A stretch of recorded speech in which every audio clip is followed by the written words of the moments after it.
네, 이렇게 외환시장 동향에 대해서도 한번 분석을 들어봤습니다. 이제는 글로벌 증시 속 주요 이슈들 안에서 투자 아이디어를 발견해보는 시간이죠. 라운드 테이블 매주 화요일 박현정 대신증권 글로벌 ETF 연구원님과 함께하고 있습니다. 안녕하세요. 안녕하세요. 오늘도 너무 상큼하게 이렇게 와주셨는데 매일 아침 우리 연구원님이 아침에 에너지를 좀 더해주시는 것 같습니다. 네, 오늘도 다양한 이야기를 해볼 수 있을 것 같아서 기대가 되는데요. 자, 가장 먼저는 알리바바의 AI 자체 칩 개발 소식을 한번 들어봐야 될 것 같습니다. 이게 네. 굉장히 시장에는 큰 이슈였거든요. 뭐 미국은 물론 한국, 호주, 일본 증시에도 반도체주 중심으로 동반 약세를 보였습니다. 뭐 오늘은 그래도 고개를 좀 들어주는 모습이긴 하지만 네. 딥시크 수준의 패닉을 우리가 또 한 번 염두해야 하는 걸까요?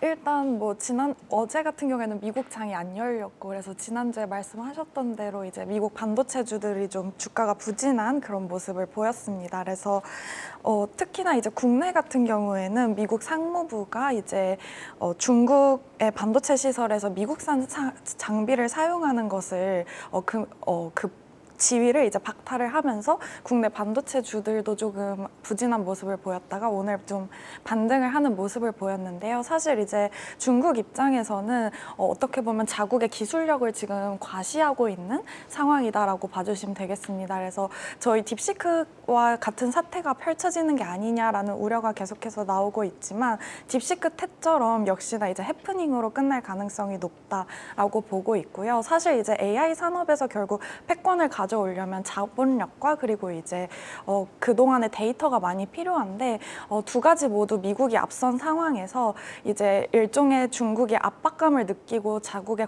기술력을 과신하고 있는, 과대로 홍보하고 있는 그런 상황이다라고 봐주시면 되겠습니다. 네. 앞으로는 계속해서 이렇게 뭐 미국과 중국의 기술 패권 경쟁이 더욱더 심화가 되면 됐지, 이게 이제 한쪽으로 방향이 틀어지진 않을 것 같거든요. 네. 그래서 앞으로 이런 부분에 있어서도 시장 대비를 좀 해두어야 될 것 같다는 생각이 들더라고요. AI 인프라 관련 투자에 굉장히 긍정적인 또 시각을 가지고 계시다라는 이야기를 들었습니다. 개인적으로 저도 AI 관련해서 투자를 해야 된다라는 입장을 좀 가지고 있는데, 네.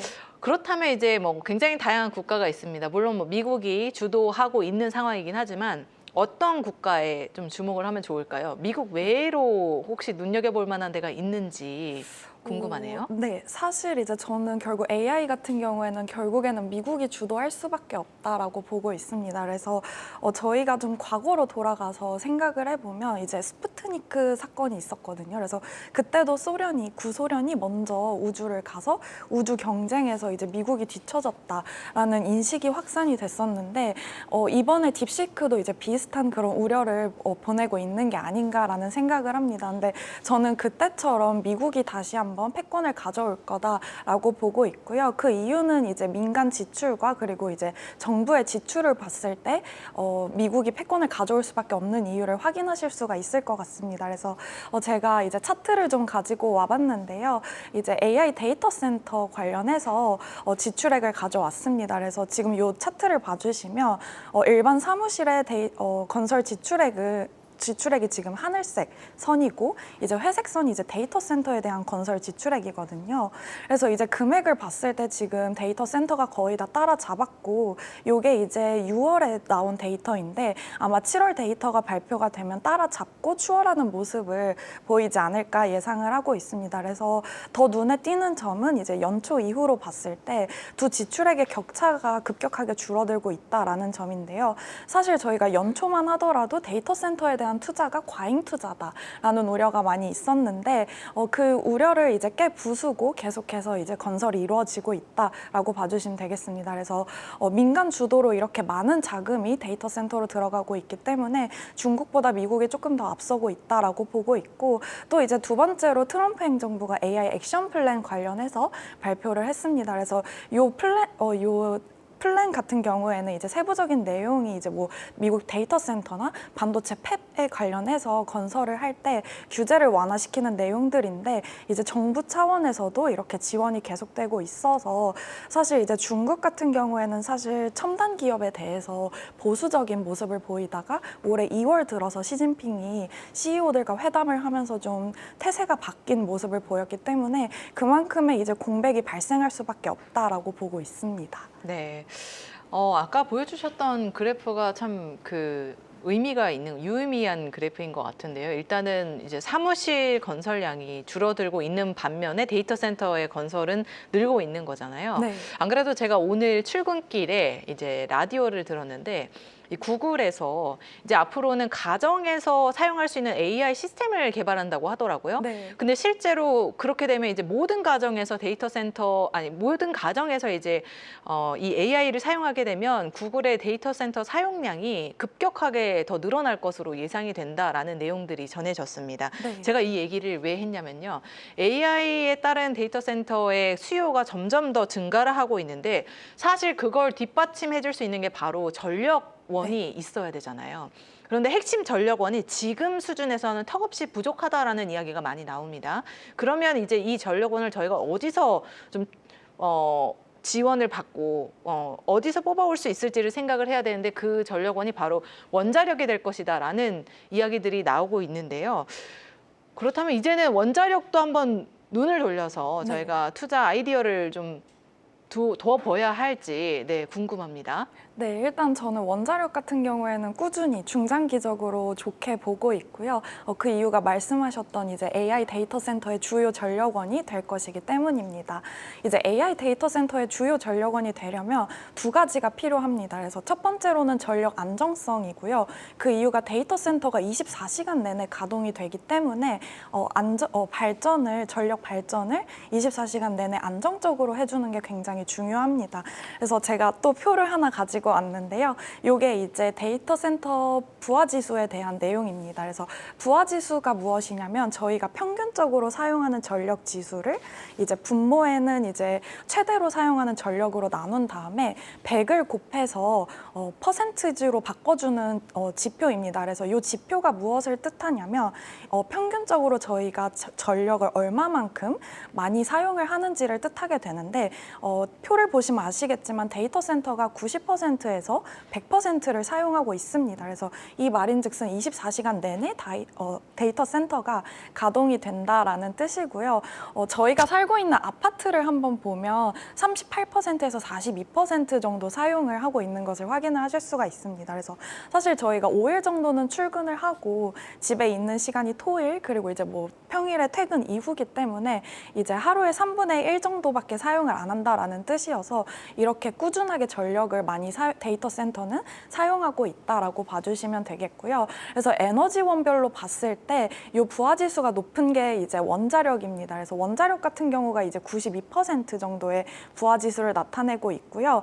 지금 사실 제일 많이 쓰이고 있는 전력원은 이제 천연가스를 이용한 화력 발전인데 이게 이제 부하 지수가 한 60% 되고 그 외에 이제 저희가 대체 자원으로서 얘기가 나오고 있는 풍력이나 태양광은 그보다 훨씬 낮은 34%에서 23% 정도로 나타나는 상황입니다. 그래서 단기적으로 사실 원자력은 사실 건설하는데 시간이 태양광과 풍력에 비해서 오래 걸리기 때문에 단기적으로 일정 부분은 태양광이 가져오기야 하겠지만 그 과정 속에서 ESS라는 에너지 저장 시스템이 부가적으로 필요할 것이고 중장기적으로 봤을 때는 이제 데이터 센터가 원자력이 될 수밖에 없다라고 보고 있습니다. 그리고 이제 데이터 센터 전력원으로서 두 번째로 필요한 조건이 이제 저희가 또 탄소 배출량이 낮아야 합니다. 그래서 데이터 센터를 주로 건설해서 운용하는 게 하이퍼스케일러 기업들인데 하이퍼스케일러 기업들이 이제 넷제로를 선언을 하면서 탄소 배출량을 2030년까지 줄여야 하는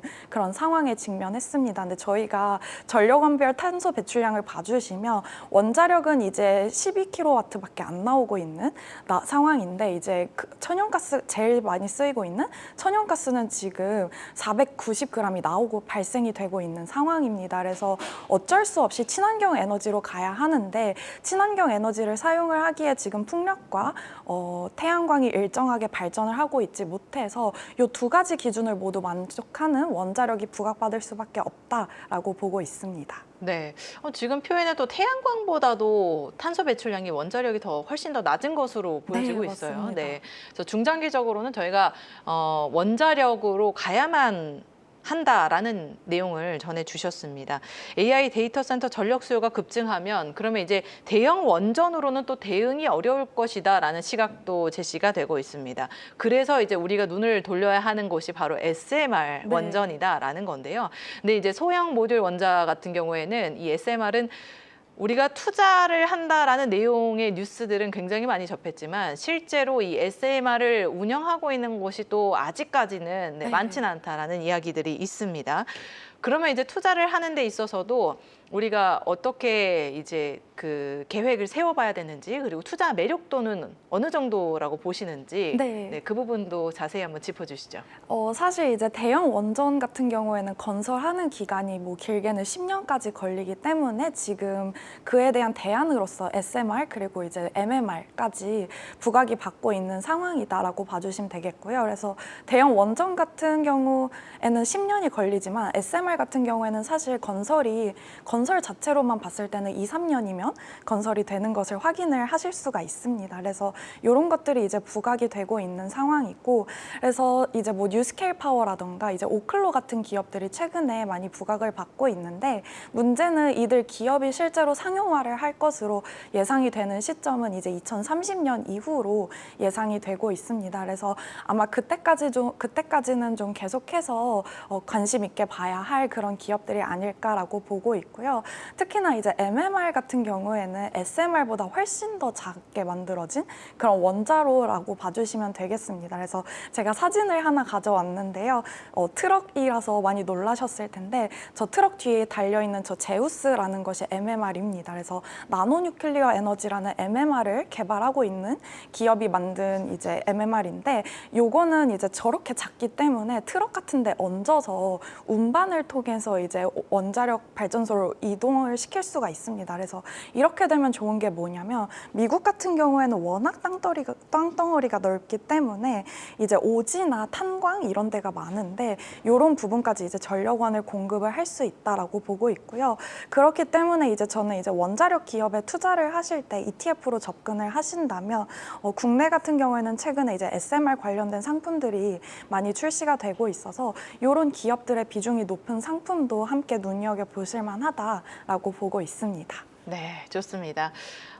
일단은 SMR 관련 투자 계속해서 눈여겨보면서 우리가 투자 계획을 세워보면 좋겠다라고 말씀을 해주셨는데 사실 이외에도 AI 데이터 센터와 관련된 밸류체인 기업들이 굉장히 많이 네. 있잖아요. 업종도 모두 다 이제 연관이 되어 있는 업종들이 많이 있는데 구체적으로 그 안에서도 어떤 업종과 종목을 살펴봐야 되는지 설명 부탁드릴게요. 네, 제가 이제 그래프를 하나 가지고 왔는데요. 그래서 화면에 사진 띄워주시면 설명하면서 진행해 보도록 하겠습니다. 오늘 자료를 너무 잘 준비를 해주셨어요. 열심히 발제해 왔습니다. 네, 네. 그래서 이제 저희가 앞단부터 보시면 이제 에너지가 생산이 되고 그 다음에 이제 요 에너지가 생산이 되면 이제 데이터 센터로 이동이 되기 때문에 데이터 센터에서 이제 컴퓨팅을 진행을 하게 되면서 요것과 관련된 하드웨어 기업들이 있고요. 그 다음에 이제 저희가 넘어가게 되면 이제 데이터 센터가 고도화되면 발열량이 늘어나게 되거든요. 저희가 전구를 생각을 해보면 전기를 켜면 전구가 불이 들어오는데 오랫동안 전구를 켜놓은 상태로 두면 이제 전구가 뜨거워집니다. 그래서 데이터 센터 역시도 뜨거워지기 때문에 이런 냉각을 시키는 기술들이 중요해지는데 이런 과정 속에서 존재하게 되는 그런 인프라 기업들이 있게 되고요. 그 다음에 최종적으로 데이터 센터를 통해서 이런 클라우드 서비스를 제공을 하는 이런 하이퍼스케일러 관련된 기업들 역시도 이제 마지막 단의 밸류체인에 존재하게 된다라고 봐주시면 되겠습니다. 그래서 에너지 생산 같은 경우에는 제가 아까 말씀드렸다시피 데이터 센터의 가장 주요한 원자력은 이제 원자력이 될 것이다라고 보고 있는데 그 과정 속에서 이제 SMR과 관련된 뭐 뉴스 뉴스케일 파워라는 뉴스케일 파워라는 기업이나 아니면 이제 MMR을 위주로 개발을 하고 있는 오클로 같은 기업들이 있게 되고요. 그다음에 사실 이런 기업들은 핵 분열에 대한 핵을 분열하는 과정에서 열 에너지를 방출을 하면서 전기를 만들어내는 기업들입니다. 근데 그 밑에 제가 뉴클리어 퓨전이라는 파트가 있었는데 요거는 반대로 이제 핵을 융합하는 그런 기술을 가지고 이제 발열을 한다라고 봐주시면 되겠고요. 핵융합의 장점은 이제 핵을 분열할 때는 저희가 핵 폐기물이 발생을 해서 이제 또 다른 환경 오염의 문제가 발생을 할 수가 있는데 이제 요 핵융합 같은 경우에는 그런 폐기물이 발생을 하지 않는다라는 장점이 있습니다. 그러나 이제 아직 상용화가 되기에는 좀 어렵고 아직 연구 개발에 있는 단계다라고 봐주시면 되겠고요. 거기에 속해 있는 기업이 이제 헬리온이라는 기업이 있습니다. 그래서 이 헬리온이라는 기업은 2023년에 마이크로소프트랑 이제 장기 전력 구매 계약인 PPA를 체결을 해서 아마 2028년부터 제공을 할 거다라고 예상이 되고 있고 50메가와트 정도로 앞으로 연간으로 제시할 예정입니다. 근데 사실 이 50메가와트면 그렇게 큰 규모는 아니거든요. 원자력 SMR 같은 경우가 77메가와트 그리고 이제 뭐 천연가스 같은 경우에는 100메가와트 넘게씩 계약이 이루어지고 있기 때문에 그렇게 큰 규모는 아니지만 어떻게 보면 좀 상징적인 신기술에 대한 계약이기 때문에 상징적인 의미로 체결이 됐다라고 봐주시면 되겠고요. 그 다음에 넘어가서 이제 GPU 관련된 그런 연산과 관련된 거는 저희가 가장 많이 알고 있는 게 이제 엔비디아입니다. 그래서 엔비디아 같은 기업들이 포함되어 있고 최근에 좀 부각받고 있는 게 AMD 같은 기업들도 함께 포함이 되고요. 그 다음에 뭐 액침 냉각 관련해서는 뭐 다양한 기업들이 많이 나오고 있지만 사실 최근에 제일 많이 부각이 받고 있는 건 버티볼딩스인 것 같습니다. 그래서 이런 기업들이 많이 속해 있고 그 다음에 마지막에 하이퍼스케일러에 속해 있는 그런 기업들로는 뭐 구글이라던가 뭐 메타 이런 기업들이 많이 투자를 AI 데이터 센터에 투자를 많이 하고 있는 최종적인 소프트웨어 기업들이다라고 봐주시면 되겠습니다. 네, 사실은 개별 기업별로 모두 옥석 가리기를 해서 투자를 해야 된다고 생각하면 우리가 조금 어려울 수 있을 것 같다. 그래서 한번 여쭤보려고 했는데 네. 벌써 소개를 해주셔가지고 네, 좋습니다. 일단은 우리가 AI 데이터 센터를 생각했을 때 4가지 단계로 그 구성을 하고 있는 업종들이 있었는데 네. 사실은 그 안에서 하나하나 기업별로 어떤 기업에 투자를 해야 될지 그 판단하기가 어렵잖아요. 그래서 네, ETF를 소개해 주셨는데요. 현 시점에서 국내에 상장된 ETF 한 번 더 명확하게 소개를 해주시죠. 네. 국내에서 지금 제일 선호하고 있는 상품은 이제 타임폴리오에서 운용하고 있는 글로벌 AI 인공지능 액티브라는 상품입니다. 그래서 이 상품 같은 경우가 액티브형이어서 사실 추천을 드리면 많은 분들이 보수가 높지 않냐라고 꺼려 하시는데요. 제가 이 상품을 추천드리는 이유는 아무리 ETF의 총보수가 높더라도 그 상품의 성과가 더 우수하면 이제 총보수가 아깝지 않은 그런 상품이 됩니다. 근데 이 상품 같은 경우에는 꾸준하게 기초지수 대비 아웃퍼폼하면서 알파를 창출하는 상품이고요.